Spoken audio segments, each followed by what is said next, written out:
Welcome everybody to Learner's Mind, and in this epic tutorial I want to show you how to import data in Excel from a CSV file, and then from a text file, and then from a database.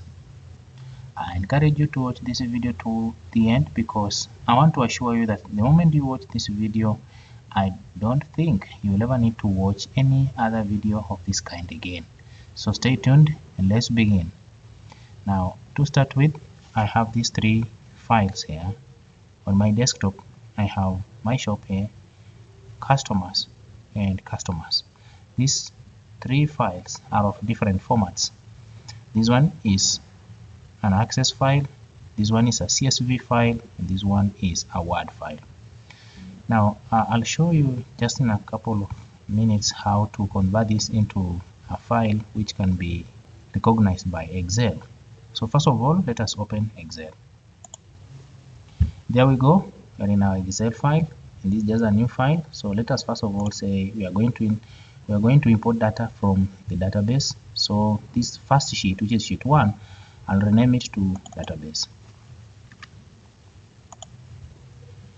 Next, I want to click on this first cell here, A1, and then I want to click on data. So click on data.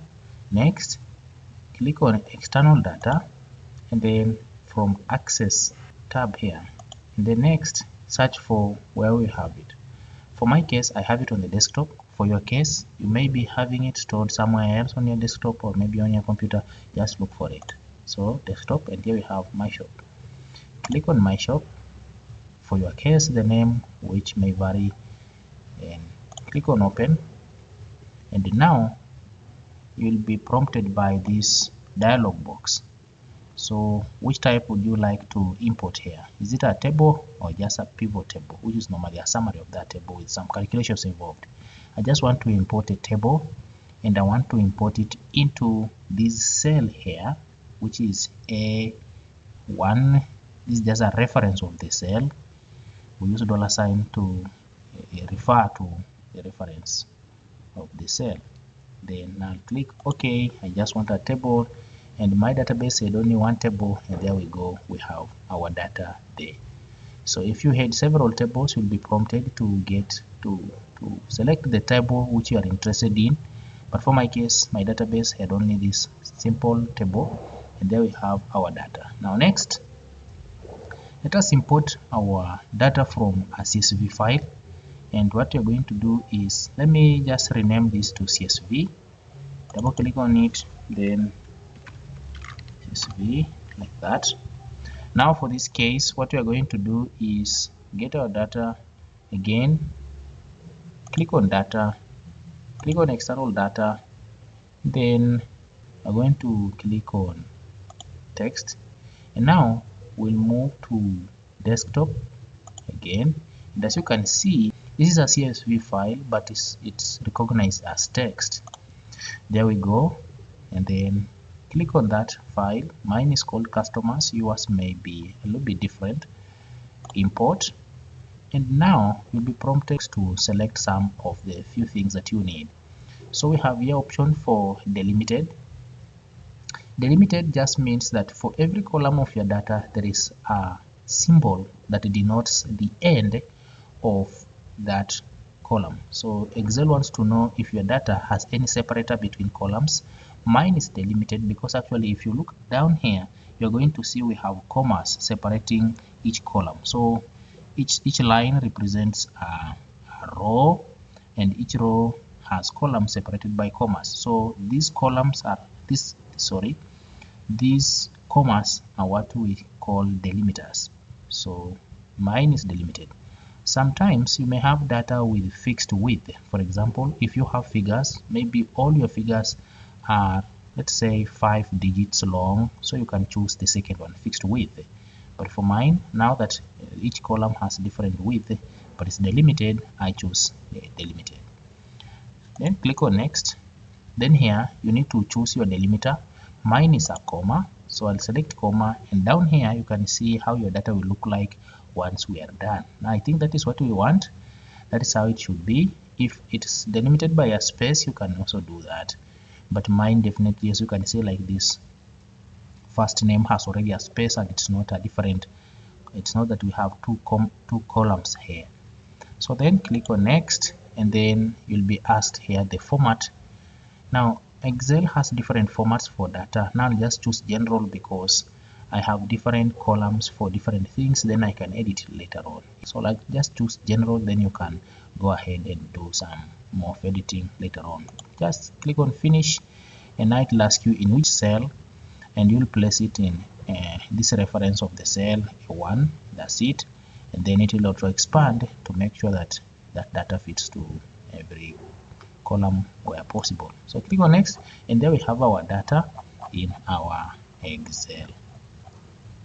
Lastly is importing data from a Word file.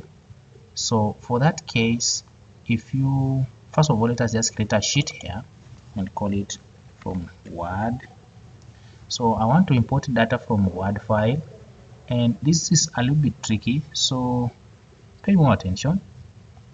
First of all, we are going to see if we can get data the same way we've been doing it. So first of all, get external data from text, because we are sure it should be a text file.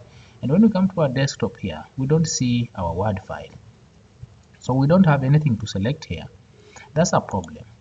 So what we do, let me just minimize that, and as you can see, we have these customers here, but it is a .docx.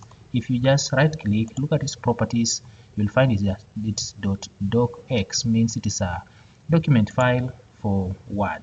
So what you need to do is that either you convert it to a CSV or convert it to a text file. And I want to show you how to convert this into a text file. So it's very simple. First of all, just right click on it and then choose open with, and I want to open it with WordPad. So choose another, and then I look for WordPad here. Yes, I have WordPad there selected. So okay, there we go, we have a Word file, it's open. That is how it looks like. Nice. Now I want to save it as a text file. What to do, just click on file, click save as, and then now down here we want to save it still on my desktop, as you can see here on the desktop. See, users desktop, that's it. So what you're going to do is the name should retain, because now if I change the extension, the operating system will just look at it as a different file. So I'll keep the name. Now down here is where I have a problem. It's not Office Open XML document. I want to choose text document. Sometimes if you don't see this, you may see like all files. If you find that the option here is all files, then choose that, but then make sure that once you choose all files, then you can come here and add the extension, like now say .txt. But I don't have to do that now that text document is already .txt. So I'll click on save, and it's a warning here. You're about to save the document in text only format, which will remove all formatting. Yes, no problem. I'm only interested in data, not the formatting. Done. And now down here I have another file which is a derivative from my customer's document file. This is a Word file and this is a TXT file. And if you look at this extension, so properties, you'll find out that it is a TXT file here. Now we go back to our Excel, now that we have our text file, and then try again to get our data, so from text file. And now we have customers here. Select that, import, and you'll pass through the same procedure. Is it delimited? Yes, mine is delimited. Next, is it what is the delimiter? It's a comma, and then next, and then finish, and that's the reference. Okay, and still we have our data there. So that's it, guys. Thank you for watching, and if you enjoyed this video, remember to subscribe to my channel and click on that like button so that the moment I share another video like this, you may be notified. Also consider sharing with your friends when you find that it will be helpful to them. Thank you.